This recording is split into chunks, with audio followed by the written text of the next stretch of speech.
Faly miarabantsika tsirairay avy indray amin'ity sabata faraka amin'ny 20 ny volana oktobra ity, ary misaotra an'Andriamanitra isika fa mbola meny fahasoavany sy ny famindram-pony mandrakariva, ary mirary ny soa indrindra ho anao mba azo hery ianao n'ity andro anio ity, ary ihany koa mba ho vavela heloka iray ao amin'i Kristy.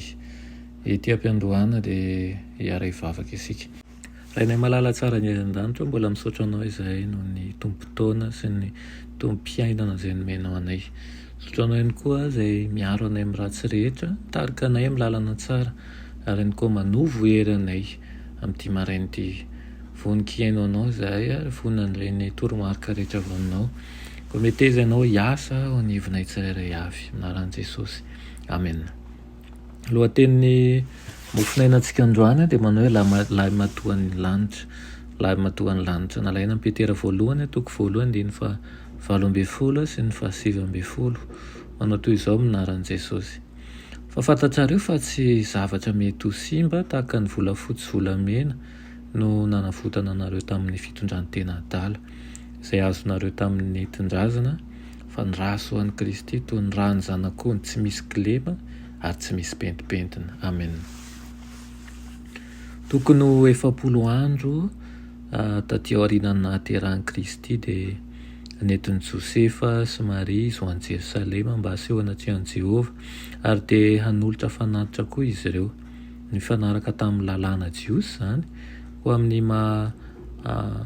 mahasolo vaikan'ny olona ny Kristy dia tsy maintsy mifanaraka amin'ny lalàna amin'ny tsipiriny rehetra ihany koa izy.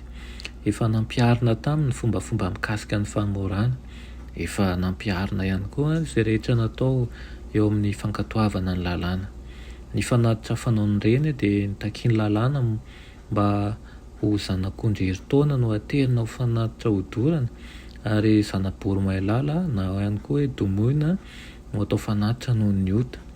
Nefa misy fepetra ao amin'ny lalàna izay milaza fa raha manitra loatra ny ray aman-dreny ka tsy afaka mitondra zanak'ondry dia azo ekena ny zana-domoina roa na ny zana-boromailala roa na iray atao fanatitra hodorana, ary ny anankiray atao fanatitra noho ny ota. Tsy misy kilema ny fanatitra izay natolotra ny tompo. Mampiseho an'i Kristy ireo fanatitra ireo ka noho izany dia hita mazava fa tsy misy kilema ara-batana teo amin'i Jesosy. Izy tokoa moa no zanak'ony tsy misy kilema sy ilay tsy misy pentipentina. Natanjaka sady salama ny tenany ary nandritra ny fiainany dia nivelona araka ireo ralàna izay mifehy zava-boary izy, na teo amin'ny ara-batana na teo amin'ny ara-panahy. Dia ohatra izy ny amin'izay nitendren'Andriamanitra ho an'ny taranak'olombelona manontolo amin'ny lalàn'ny fankatoavana ny lalàny omeny.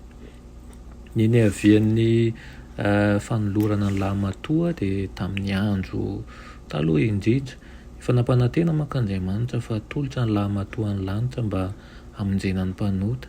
Dia ny ankonana tsirairay avy mba ho fankasitrahana ny fanomezana io dia nanolotra ny zanany lahy-matoa, ary natokana ho amin'ny fisorohana io lahy-matoa io solon-tenan'i Kristy izany eo anivon'ny olona. Dia natao didy indray ny fomba fanolorana ny lahy-matoa tamin'ny nanafanan'i Israely avy tany Egypta.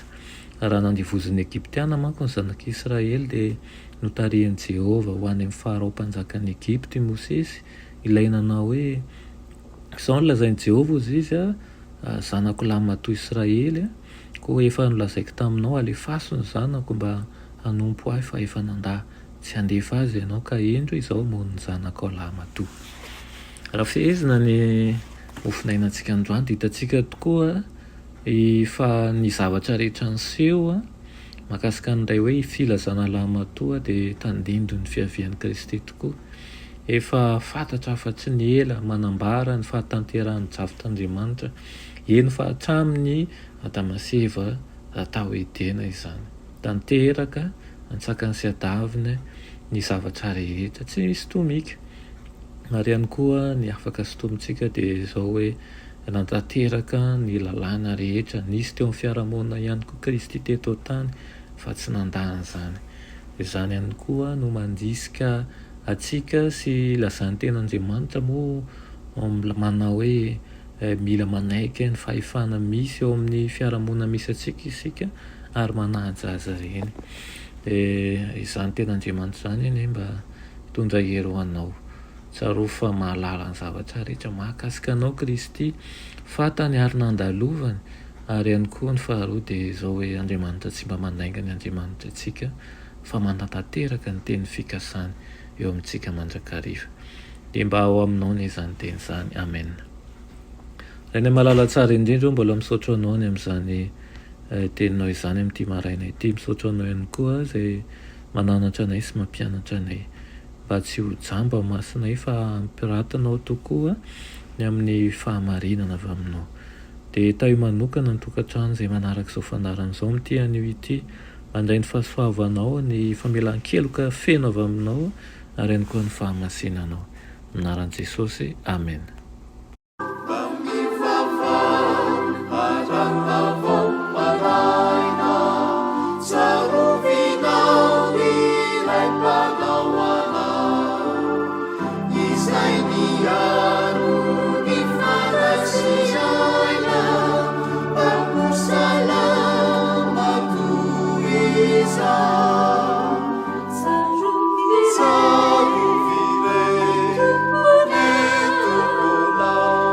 Piaro